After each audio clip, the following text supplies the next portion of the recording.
Okay students, move करते हैं अपने नेक्स्ट लेक्चर की तरफ विच इज़ अबाउट इलेक्ट्रोलाइटिक कंडक्शन। इस टॉपिक में मूव करने से पहले एक जो बेसिक चीज़ है वो डिस्कस कर लेते हैं जिनको ज़रूरी है समझना, वो है अबाउट इलेक्ट्रोलाइट्स।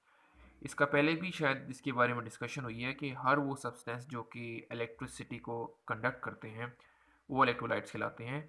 अब इलेक्ट्रिसिटी कंडक्ट सॉलिड स्टेट में नहीं होती, उसके लिए इलेक्ट्रोलाइट को मोल्टन स्टेट में या उसको एक्वस सॉल्यूशन में होना ज़रूरी है। फॉर एग्जांपल आपके पास NaCl है, HCl है, NaOH है, ये सारी इलेक्ट्रोलाइट की एग्जांपल है। यानी ये वो सब्सटेंस है जो कि मोल्टन स्टेट यानी पिघली हुई हालत में या उसमें वाटर डाल के उनका सोल्यूशन बना दिया जाए तो वो इलेक्ट्रिसिटी कंडक्ट करते हैं। इसकी बड़ी कॉमन सी एग्जांपल है, घरों में बैटरी होती है, उसके अंदर एसिड होता है, फॉर एग्जांपल HCl होता है, तो हम उसके अंदर वाटर ऐड करते हैं। वो वाटर ऐड करने का मतलब क्या होता है कि हम उसका एक्वस सॉल्यूशन बना लेते हैं, और वही एक्वस सॉल्यूशन एक्चुअली क्या काम करता है, इलेक्ट्रिसिटी को कंडक्ट करता है। तो ये बड़ी कॉमन एग्जांपल है, और इसको मैंने यहाँ पे समझाया भी है कि अगर आप सॉलिड NaCl एक लेट सपोज एक बीकर में लेते हैं और इसमें से वायर पास करके इलेक्ट्रिसिटी पास करने की कोशिश करते हैं, तो ऐसा नहीं होगा कि इसमें से अगर आप लेट सपोज इसको यूँ ऐसे एक कनेक्ट कर दें, एक वायर में से पास करवाएं इलेक्ट्रिसिटी, और तो ऐसा नहीं होगा कि यहाँ पे से इलेक्ट्रिसिटी पास हो जाए, वो यहीं पर स्टॉप हो जाएगी। लेकिन इस केस में अगर आपके पास NaCl का एक्वा सोल्यूशन है तो यहाँ पर इलेक्ट्रिसिटी पास हो जाती है। लेकिन यहाँ पे एक जो कंडीशन है वो आपने जहन में रखनी है, फिनोमेना आपने जहन में रखना है कि यहाँ पे इलेक्ट्रिसिटी जो पास हो रही है वो इलेक्ट्रॉन्स की मूवमेंट की वजह से नहीं हो रही, वो आयंस की वजह से हो रही है। Na पॉजिटिव और Cl नेगेटिव, दो ये आयंस हैं, उसकी वजह से इलेक्ट्रिसिटी कंडक्ट हो रही है। और ये जो फिनोमेना जिसमें आयंस की वजह से इलेक्ट्रिसिटी कंडक्ट होती है, वो फिनोमेना कहलाता है इलेक्ट्रोलाइटिक कंडक्शन का। यानी इलेक्ट्रोलाइटिक कंडक्शन के लिए इलेक्ट्रोलाइट्स का होना ज़रूरी है मोल्टन स्टेट में या एक्वा सोल्यूशन में। और सेकेंडली ये कि उसमें इलेक्ट्रिसिटी कंडक्ट होती है because of the free movement ions. ये थोड़ा सा फिनोमेना डिफरेंट होता है मेटालिक कंडक्शन से। मेटालिक कंडक्शन का मतलब कि जिसमें मेटल होगा, और मेटल में आप लोग जानते हैं इलेक्ट्रिसिटी पास होती है through free movement of electrons. यानी जो डीलोकलाइज इलेक्ट्रॉन्स होते हैं, फ्री मूविंग इलेक्ट्रॉन होते हैं, उसकी वजह से इलेक्ट्रिसिटी कंडक्ट होती है। लेकिन वो किस में होता है, मेटल्स में होता है, इसलिए मेटालिक कंडक्शन मेटल्स में होती है। तो ये थोड़ा सा डिफरेंस भी आपको पता हो इलेक्ट्रोलाइटिक कंडक्शन और मेटालिक कंडक्शन में क्या डिफरेंस है। उसके बाद चलते हैं, फिर आता है इलेक्ट्रोकेमिकल सेल्स। अब अगर आपको प्रोसेस क्लियर हो गया है इलेक्ट्रोलाइटिक कंडक्शन का, तो इलेक्ट्रोलाइटिक सेल्स इतना ज़्यादा डिफिकल्ट नहीं है। तो ये सेल्स क्या होते हैं, एक ऐसे सेल जिसमें इलेक्ट्रिक करंट आप पास करवाएंगे और उसमें एक केमिकल रिएक्शन होगा, और वो केमिकल रिएक्शन नॉन स्पॉन्टेनियस होगा। नॉन स्पॉन्टेनियस वो रिएक्शन जो खुद ब खुद ना हो, जिसको करवाने के लिए किसी चीज़ की ज़रूरत पड़े। तो यहाँ पे वो इलेक्ट्रिक करंट है जो आप दोगे एक सेल्स में, और उसमें एक केमिकल रिएक्शन होगा। तो इसका हमें फ़ायदा क्या होता है वो आगे चल के हम इसको देखते हैं, लेकिन फ़िलहाल आप इसके प्रोसेस को समझ लें। प्रोसेस इसमें सबसे पहले आ जाती है कंस्ट्रक्शन, कि इलेक्ट्रोकेमिकल सेल्स की कंस्ट्रक्शन क्या है। कंस्ट्रक्शन में अगर आप देखें, एक बीकर है, बीकर के अंदर इलेक्ट्रोलाइट है। ये इलेक्ट्रोलाइट यहाँ तक लेट सपोज ये भरा हुआ है, तो वो मोल्टन स्टेट में है या एक्वा सोल्यूशन में है। तो दोनों केसेस में क्या होगा, आइंस होंगे। तो ये वो पॉजिटिव आइन आ गए, ये नेगेटिव आइन आ गए, ठीक है। ये इलेक्ट्रोलाइट का सोल्यूशन है, लेट सपोज ये मोल्टन स्टेट में है। और इसमें क्या होता है, दो इलेक्ट्रोड्स होते हैं, ये एक ये इलेक्ट्रोड है और एक ये इलेक्ट्रोड है, ये मैंने लिखा हुआ है, ये इलेक्ट्रोड्स हैं। इलेक्ट्रोड्स एक्चुअली आप इसकी एक डेफिनेशन करना चाहें तो लिख सकते हैं, any electroconducting body is called as electrodes. यानी हर वो बॉडी जिसमें से इलेक्ट्रिसिटी पास हो सकती हो, वो इलेक्ट्रिसिटी को कंडक्ट कर सकता हो, वो इलेक्ट्रोड्स कहलाते हैं। अब आपको नज़र आ रहा होगा इसमें एक इलेक्ट्रोड के ऊपर पॉजिटिव चार्ज है और एक के ऊपर नेगेटिव चार्ज है। ये डिपेंड करता है कि बैटरी का कौन सा टर्मिनल किस पे कनेक्टेड। बैटरी के होते हैं दो टर्मिनल, एक होता है पॉजिटिव और एक होता है नेगेटिव। तो जो टर्मिनल पॉजिटिव वाले से कनेक्ट होगा उसके ऊपर पॉजिटिव चार्ज होगा। ऐसे इलेक्ट्रोड जिसके ऊपर पॉजिटिव चार्ज होगा होगा उसको हम एनोड बोलेंगे। और बैटरी का जो टर्मिनल नेगेटिव टर्मिनल जिस प्लेट पे कनेक्ट होगा उसके ऊपर नेगेटिव चार्ज आ जाएगा। तो ऐसी इलेक्ट्रोकंडक्टिंग बॉडी यानी ऐसा इलेक्ट्रोड जिसके ऊपर नेगेटिव चार्ज होगा उसको हम नाम देंगे कैथोड का, ठीक है। तो ये दो बातें हो गई। यहाँ पे एक और बातें आपको समझना ज़रूरी है कि एनोड पे हमेशा होती है ऑक्सीडेशन, और ऑक्सीडेशन का मतलब लॉस ऑफ इलेक्ट्रॉन। कैथोड पे हमेशा होती है रिडक्शन, रिडक्शन का मतलब गेन ऑफ इलेक्ट्रॉन। इसको आप रिडक्शन का मतलब होता है गेन ऑफ इलेक्ट्रॉन, यानी इलेक्ट्रॉन गेन होंगे, हासिल होंगे, और ऑक्सीडेशन मतलब इलेक्ट्रॉन लूज होंगे। इसको शॉर्ट फॉर्म में आप एनऑक्स से एनऑक्स इसे याद रख सकते हैं कि एनऑक्स मतलब एनोड पे ऑक्सीडेशन होती है, बाकी कैथोड पे फिर ऑब्वियस बात है रिडक्शन होगी, आप इस तरह से रख सकते हैं। अब ये एक रिएक्शन है, लेट सपोज आपने इलेक्ट्रिसिटी प्रोवाइड की, तो इसके अंदर होता क्या है, यानी इलेक्ट्रोकेमिकल सेल्स के अंदर असल में होता क्या है कि अभी मैंने जैसे ऊपर लिखा हुआ है, इलेक्ट्रिक करंट आप दोगे और क्या होगा, केमिकल रिएक्शन होगा, तो वो यहाँ पर ये काम होगा। वो केमिकल रिएक्शन कैसे होता है और इसका हमें फ़ायदा क्या होने लगा है वो अब देखें। ये बैटरी है, बैटरी से आपने इलेक्ट्रिसिटी प्रोवाइड की। जब आप इलेक्ट्रिसिटी प्रोवाइड करेंगे तो यहाँ पे एक आयंस की मूवमेंट हो जाएगी, इलेक्ट्रोकेमिकल रिएक्शन, अभी उसके नतीजे में इलेक्ट्रोकेमिकल रिएक्शन होंगे। तो ये जो आयंस की मूवमेंट होगी वो क्या होगी, होगा ये कि जो नेगेटिव आयन है वो जाएंगे पॉजिटिव इलेक्ट्रोड की तरफ, क्योंकि नेगेटिव पॉजिटिव को अट्रैक्ट करते हैं, और पॉजिटिव आयन जाएंगे नेगेटिव इलेक्ट्रोड यानी कैथोड की तरफ, क्योंकि पॉजिटिव नेगेटिव को अट्रैक्ट करते हैं।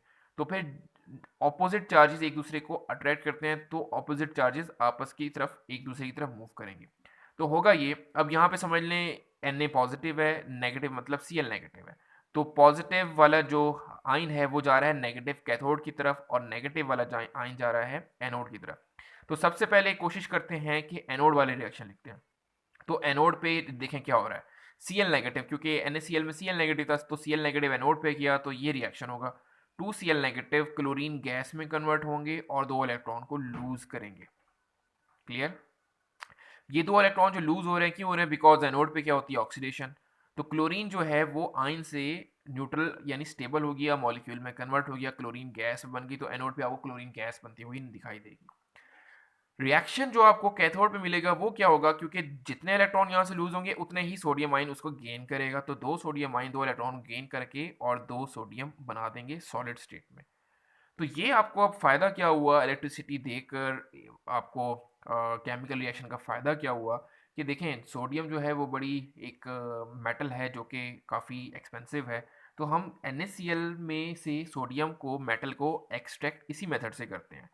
तो नॉर्मली इसकी इंडस्ट्री में ये काम होता है, बड़े बड़े सेल इंडस्ट्री में लगे होते हैं। जैसे खेवड़ा जो सॉल्ट माइन है उसके पास ही इसकी एक फैक्ट्री है। तो वहाँ पे ये काम होता है कि सोडियम क्लोराइड से सोडियम मेटल को एक्सट्रैक्ट किया जाता है इस फिनोमेना के थ्रू। तो ये आपको पता चला कि इलेक्ट्रिसिटी देने से केमिकल रिएक्शन जो होती है उसका एडवांटेज क्या होता है।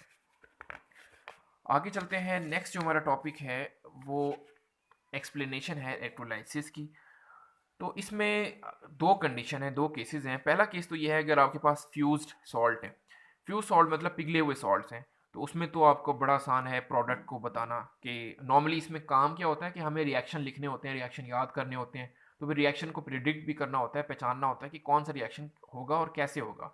तो अगर पिघले हुए सॉल्ट्स आपको दिए जाएं, फ्यूज सॉल्ट दिए जाएं, तो रिएक्शन तो बहुत ईजी है, उसको प्रिडिक्ट करना बहुत ईजी है। फॉर एग्जाम्पल NaCl को अगर आप पिघला लें तो आपके पास दो ही आयन होंगे, सोडियम आयन और क्लोराइड आयन। तो सोडियम आयन पॉजिटिव चला जाएगा कैथोड पे और क्लोराइड आयन नेगेटिव चला जाएगा एनोड पे। तो आपका काम बहुत सिंपल है। तो जैसे मैंने पिछले टॉपिक में अभी आपको डिस्कस किया और रिएक्शन आपको बताए। लेकिन अगर आपके पास हो एक्वस सॉल्यूशन, दूसरा केस, तो उसमें आपके पास थोड़ा सा कॉम्प्लेक्स हो जाता है प्रोडक्ट को प्रिडिक्ट करना कि आपके पास कौन से प्रोडक्ट बनेंगे। वो थोड़ा सा कॉम्प्लेक्स क्यों हो जाता है, देखिए आपके पास लेट्स सपोज सिल्वर नाइट्रेट है और नाइट्रिक एसिड है, दोनों के एक्वस सॉल्यूशन है। अब आप देखें सिल्वर नाइट्रेट को जब आप एक्वस सॉल्यूशन बनाते हैं तो उसके अंदर एक तो सिल्वर आयन भी है, नाइट्रेट आयन भी है। HNO3 के अंदर भी H पॉजिटिव आयन है, नाइट्रेट आयन है, और वाटर के अंदर भी H पॉजिटिव आयन और OH नेगेटिव आयन है। तो अब कौन से, नॉर्मली देखें दो पॉजिटिव आयन है, एक सिल्वर आयन है और एक हाइड्रोजन आयन है, और कितने नेगेटिव आयन है, वो भी दो हैं, नाइट्रेट आयन और हाइड्रोक्सिल आयन। तो ओवरऑल आपके पास चार हो गए, सिल्वर आयन, हाइड्रोजन आयन दो पॉजिटिव, और नाइट्रेट आयन और हाइड्रोक्सिल आयन दो नेगेटिव। तो अब ज़रा मुश्किल हो जाएगा कि कौन सा पॉजिटिव आयन जाएगा, क्योंकि कैटाइन जाता है कैथोड की तरफ और एनाइन जाता है एनोड की तरफ। तो कौन सा कैटाइन कैथोड की तरफ जाएगा या कौन सा एनाइन इन दोनों में से एनोड की तरफ जाएगा, तो ये थोड़ा सा प्रॉब्लम हो जाता है। उसके लिए ये सीरीज मैंने लिखी है, इसको आपने ध्यान में रखना है। Silver, copper, hydrogen, lead, iron, zinc, magnesium, calcium, sodium and potassium. इसमें आप ये ध्यान में रखें कि जो ऊपर वाला है वो सबसे ज़्यादा रिएक्टिव है और नीचे वाला सबसे कम रिएक्टिव है। तो जो सबसे कम रिएक्टिव होता है उसके लिए अपने आप को डिस्चार्ज करना ज़्यादा इजी होता है, तो वो ज़्यादा आप सूटेबल है, यानी वो इजीली चला जाएगा जो सबसे कम रिएक्टिविटी में होगा। तो सिल्वर यहाँ पे सबसे कम रिएक्टिव है। तो अब आप देखें, सिल्वर और हाइड्रोजन की बात हो गई, तो हाइड्रोजन थोड़ा सा ज़्यादा रिएक्टिव है, तो वो इतनी आसानी से डिस्चार्ज नहीं होगा क्योंकि वो रिएक्टिव रहना ज़्यादा पसंद करेगा। लेकिन जो सिल्वर आयन है वो कम रिएक्टिव है, तो वो आसानी से इलेक्ट्रॉन डिस्चार्ज कर सकता है और अपने आप को स्टेबल कर सकता है, तो इस वजह से सिल्वर जाएगा। तो रिएक्शन आपके पास क्या होगा कि सिल्वर अपने आप को इजीली डिस्चार्ज कर लेगा, यानी ये आपके पास रिएक्शन सिल्वर आयन एक इलेक्ट्रॉन को गेन करके सिल्वर में कन्वर्ट हो जाएगा, और हाइड्रोक्सिल आयन का ये रिएक्शन होगा कि वो ऑक्सीजन और वाटर में कन्वर्ट हो जाएगा। तो अब ये नेगेटिव आयन में क्या हुआ है, नेगेटिव आयन में अगर आप देखें कि नेगेटिव आयन आपके पास दो थे, नाइट्रेट और हाइड्रोक्सल, उसकी जो सिचुएशन बनती है वो कुछ इसके अकॉर्डिंग बनती है, ये मैंने लिखी है। सल्फेट और नाइट्रेट ये अपने आप को इतनी आसानी से डिस्चार्ज नहीं करते, किसके मुकाबले में, हाइड्रोक्सल आयन के मुकाबले में। तो नॉर्मली नेगेटिव आयन में हाइड्रोक्सल आयन चला जाता है, और ये रिएक्शन आपको याद करना पड़ेगा, OH O2 और H2O में कन्वर्ट होते हैं। एक और एग्जांपल देखते हैं जो बुक में भी गिवन है। सोडियम नाइट्रेट का एक्वा सोल्यूशन है, तो उसमें सोडियम आयन है, नाइट्रेट आयन है, वाटर में क्योंकि एक्वा सोल्यूशन है तो वाटर H3O पॉजिटिव यानी हाइड्रोनियम आयन और हाइड्रोक्सल आयन बनाता है। तो कैथोड पे कौन सी चीज़ आएगी, आपके पास दो पॉजिटिव आयन है और दो नेगेटिव आयन है, तो ऑब्वियस बात है सोडियम ऊपर है और हाइड्रोजन नीचे है सीरीज में, तो कैथोड पे हाइड्रोनियम आयन जाएंगे, एक इलेक्ट्रॉन को गेन करेंगे और हाइड्रोजन और वाटर में कन्वर्ट हो जाएंगे। तो इस तरह से बहुत सारे हाइड्रोनियम आयन जाएंगे, बहुत सारे हाइड्रोजन बनेंगे, तो उसमें से दो हाइड्रोजन गैसियस स्टेट में मिलके मॉलिक्यूलर हाइड्रोजन बनाते हैं क्योंकि हाइड्रोजन गैस होती है। और एनोड पे क्या रिएक्शन होगा, वो जो पीछे हमने देखा वही रिएक्शन एनोड पे होगा कि 4 हाइड्रोक्सिल आयन ऑक्सीजन के साथ मिलके दो वाटर के मॉलिक्यूल्स बना देंगे। तो ये आपके पास हैं रिएक्शंस जिसको आपने याद कर लेना है as it is. Okay, next जो है इसमें इलेक्ट्रोलिसिस प्रोसेस की इंडस्ट्रियल इंपॉर्टेंस है, तो आप ये बुक से देखिए, बहुत इजी इसमें पॉइंट्स हैं। तो सबसे पहले आप एक्सट्रैक्शन कर सकते हैं सोडियम की, फ्यू सोडियम क्लोराइड से, जो भी मैंने आपको बात बताई। तो ये देखें वो रिएक्शन लिखे हुए हैं, कैथोड पे सोडियम जाके सोडियम मेटल में कन्वर्ट हो रहा है, और एनोड पे क्लोरीन जो है वो क्लोरीन गैस में कन्वर्ट हो रही है। एक्चुअली ये 2Cl लिखा हुआ है, लेकिन ये Cl और Cl मिलके Cl2 बना देता है। इसको देखें नेक्स्ट पेज पे इन्होंने बताया हुआ है, ये अगर आप टॉप पे देखें, ठीक है। तो दोनों रिएक्शन को एडअप करके भी फाइनल रिएक्शन भी इन्होंने बताया हुआ है कि कैसे होता है। उसके बाद एक और इसमें बताया भी है कॉस्टिक सोडा। कॉस्टिक सोडा में एप्लीकेशन आती है इसकी। कॉस्टिक सोडा असल में NaOH को बोलते हैं, तो वो आप ऑब्टेन कर सकते हैं। कैसे ऑब्टेन कर सकते हैं, उसमें ये रिएक्शन होता है NaCl का एक्वा सोल्यूशन के ज़रिए। वो तो था जो दूसरा अभी हमने पढ़ा है वो था फ्यूज स्टेट में, लेकिन ये है एक्वा सोल्यूशन के स्टेट में। एक्वा सोल्यूशन में वंस अगेन आपके पास आयन ज़्यादा हो जाते हैं, दो पॉजिटिव आयन और दो नेगेटिव आयन।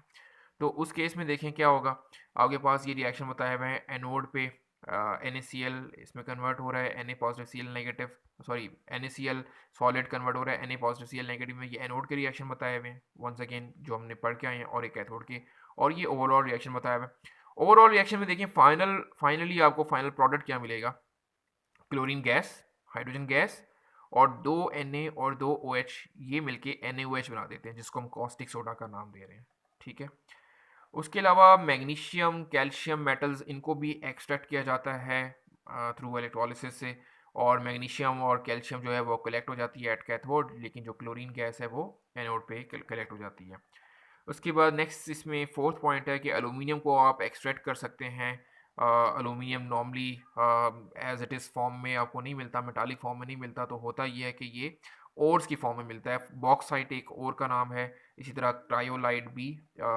तो यहाँ से आप क्या कर सकते हैं, एलुमिनियम को एक्सट्रैक्ट कर सकते हैं, ठीक है। और ये प्रोसेस क्या कहलाता है, हॉल बेल्डेड प्रोसेस। उसके अलावा एक और बात बताई हुई, एनोडाइज एल्यूमिनियम को आप प्रिपेयर कर सकते हैं, यानी इन इलेक्ट्रोलाइटिक सेल जिसमें सल्फ्यूरिक एसिड या क्रोमिक एसिड होता है। तो ये एक और इसमें इतना आपके लिए काफ़ी है। इलेक्ट्रोलाइटिक सेल की एक और आपको बताया हुआ है कि कॉपर की प्योरीफिकेशन के लिए यूज़ होता है। उसमें नॉर्मली ये होता है कि इम्प्योर कॉपर को आप बना लेते हैं एनोड, और प्योर कॉपर की बनाते हैं कैथोड। तो होता ये कि इम्प्योर कॉपर से कॉपर जो है मेल्ट होने लग जाती है और इलेक्ट्रॉन लूज़ करती है। तो प्योर कॉपर, क्योंकि पहले ही कैथोड प्योर होता है, तो वो जो मेल्ट होती है उसमें से इम्प्योरिटी नहीं जाती, कॉपर प्योर वहाँ पे ट्रैवल कर जाती है कैथोड की तरफ और अपने आप को डिस्चार्ज करके वहाँ पे डिपॉजिट होने लग जाती है। और इसके अलावा इसकी एक और एग्जांपल है कि आप एक मेटल के ऊपर दूसरे मेटल की प्लेटिंग कर सकते हैं। For example copper, silver, nickel, chromium की प्लेटिंग आप कर सकते हैं through various types of cell. यानी ऐसा हम क्यों करते हैं, क्योंकि फॉर एग्जांपल आपने स्पून के ऊपर सिल्वर की लेयर चढ़ानी है, तो वो इस मेटल से आप इजीली इस प्रोसेस से डिपॉजिट कर सकते हैं। तो यहाँ स्टॉप करते हैं till our next lecture which is about voltaic and galvanic cell. Till then stay safe.